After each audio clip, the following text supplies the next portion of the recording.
سرخط خبرهای مهم در گذشت ستار ترسون، هشدار آگنتی از گرمی شدید در تاجیکستان، وعده روسیه برای بهبودی شرایط مهاجران.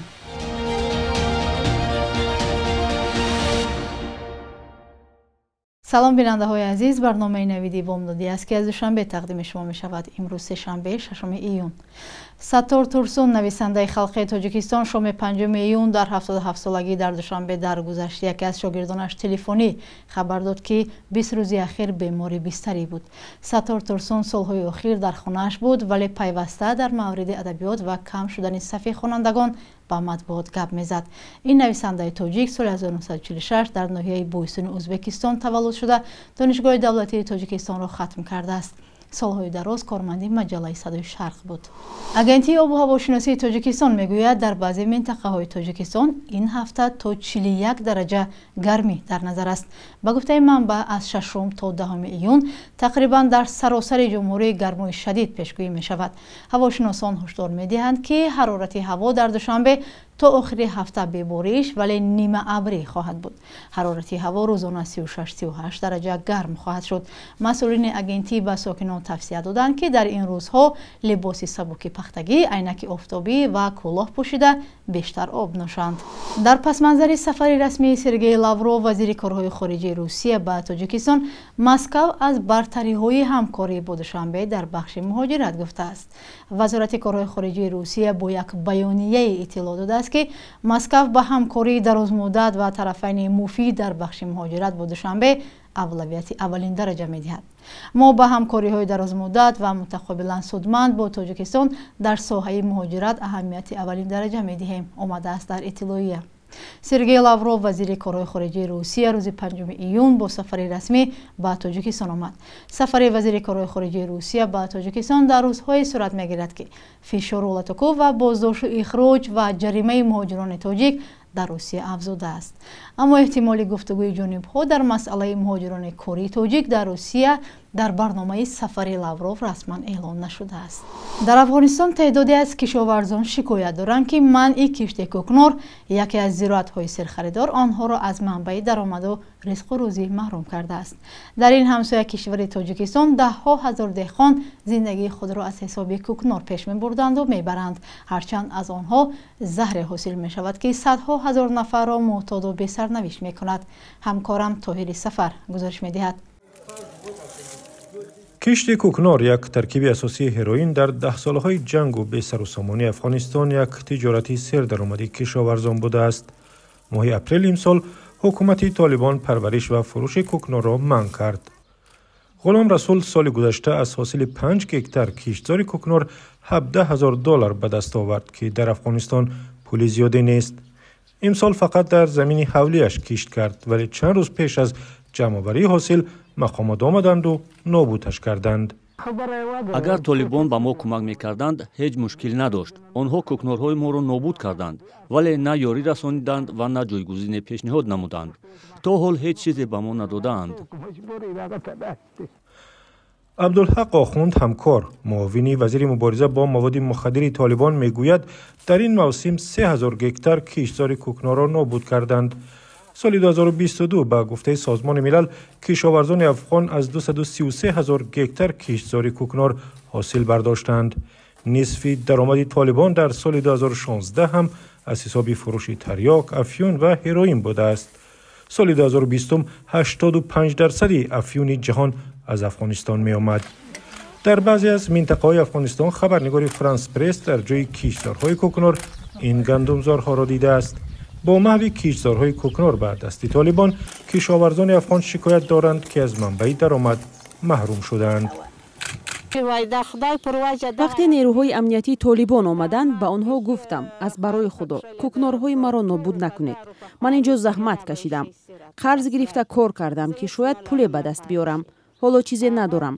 اما طالبان گفتند که به آنها امر دادند کشتزارهای کوکنار را محو کنند. منع کشت کوکنار قیمت هر کیلو تریاک را نظر به سال گذشته 2 برابر بالا برده به $200 رساند. هرچند در عهد حکومت سرنگون شده هم کشت کوکنار ممنوع بود، اما این فرمان در دهات درست اجرا نمیشد. حالا معلوم نیست فرمان طالبان که با ظلم و سختگیری نام برآوردند چی نتیجه می‌دهد؟ رزق و روزی از خدا می‌آید، نه از کوکنور. آنها زراعت‌های دیگر را انتخاب کردند. زراعت‌های دیگر به جای کوکنور هم وجود دارد. توجیکستان از روی تعداد غلامان معاصر در آسیای مرکزی پیش صف دانسته شده است.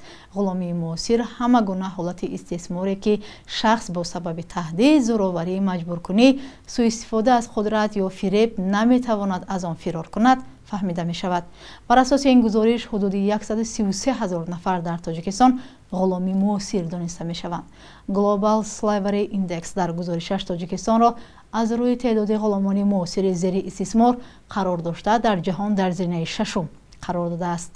گزارش را سازمان حامی حقوق والک فری در همدستی با سازمان بین‌المللی مهنت و سازمان بین‌المللی مهاجرت آماده کرده است. بنا به این گزارش در تاجیکستان به هر 1000 نفر 14 نفر غلامی معاصر راست می‌آید. موقع تاجیکستان به این گزارش فعلا معلوم نیست. وزارت کارهای داخلی تاجیکستان روز 5 ایون گفت ولادیمیر کالاکولتسف و هیئت از وزارت کارهای داخلی روسیه به ولایت سوخت آمدند. در بیانیه وزارت آمده است جلسه مشاوره یکجایی وزارت‌های کارهای داخلی تاجیکستان و روسیه در روزهای 5 و 6 ایون در شهر گلستان می‌گذرد. حکومت ولایت سوخت خبر داده است که در جلسه مشاوره نقشه‌های منبع همکاری بین وزارت‌های کارهای داخلی فدراسیون روسیه و جمهوری تاجیکستان بررسی گردیده از نتیجه آن قرارهای داخلدار قبول کرده می شود. معلوم نیست در این جلسه آیا مقامات تاجیکستان مسئله بازداشت مهاجران تاجیک در روسیه و بدرفتاری ماموران پلیس آنجا با مهاجران را مطرح می کنند یا نه. وزارت امور داخلی و دادستانی تاجیکستان قبلا از مقامات روسیه خواستند سبب‌های این گونه عملکرد خود را شرح بدهند. و بخش یک روز تاریخ در تهیه خرامان بخازاده از مهمترین تحولات تاریخی برای امروز خبر می‌دهد.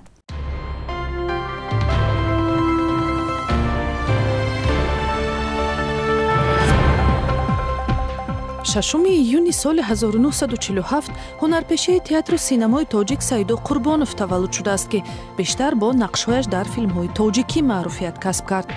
хатмкардаи факултаи коргардонии донишкадаи кинематографияи Иттиҳоди Шӯравӣ давоми 10 солаҳо дар Тоҷикистон ва баъди пошхӯрии Иттиҳоди Шӯравӣ дар театри драмавии ба номи Пушкини шаҳри Магнитогорски Русия ба ҳайси актёр ва режиссёр кор кардааст. яке аз хотирмонтарин нақшҳояш дар тоҷикфилм дузди бағдодӣ дар филмномаҳо дар бораи Хуҷа Насриддин будааст. 6 июни соли 2014 вазорати фарҳанги Тоҷикистон гуфт аз ин ба баъд сафарҳои ҳунарии ҳунармандони тоҷикро ба хориҷа таҳти назорат мегирад. барои ин кор шӯрои бадеӣ дар назди вазорат вазифадор шуд, ки ҳама гуна нақшаву барномаҳои ҳунарии овозхонҳову кормандони театрро назорат карда ҳаққи пешгирӣ аз сафарҳои онҳоро ҳам дошта бошад. ин қарори вазоратро чун маҳдуд кардани озодиҳои эҷодии ҳунармандон интиқод карданд. 6 июни соли 2019 дар 67-солагӣ як ходими маъруфи ҳукумати Тоҷикистон ва журналист Султон Ҳамад даргузашт. ӯ солҳои 1990 ҳамроҳ бо ҳазорҳо паноҳандаҳои дигари тоҷик дар урдугоҳҳои тоҷикон дар Афғонистон зиста баъдан дар ҳайати комиссиони оштии миллӣ ба ҳайси сухангӯ хидмат кардааст. яке аз коршиносони хуби масоили ҷангу сулҳи тоҷикон ва вазъ дар Афғонистон буд. яке аз корҳои мондагораш ҷамъоварии осори овозхони маъруфи афғон Аҳмад Зоҳир буд, ки барои шинохти беҳтари ин ҳунарманд дар миёни ҳаводорони тоҷикаш мусоидат кардааст. صبح امروز بانک ملی ارزش اسعار خارجی را چنین تعیین کرده است. 100 دلار آمریکایی برابر است به 1091 سومانی، 100 یورو به 1166 سومانی و 1000 روبل به 134 سومانی عوض کرده می شود. این قرب رسمی است و در بانک‌های تجارتی فرق می کند.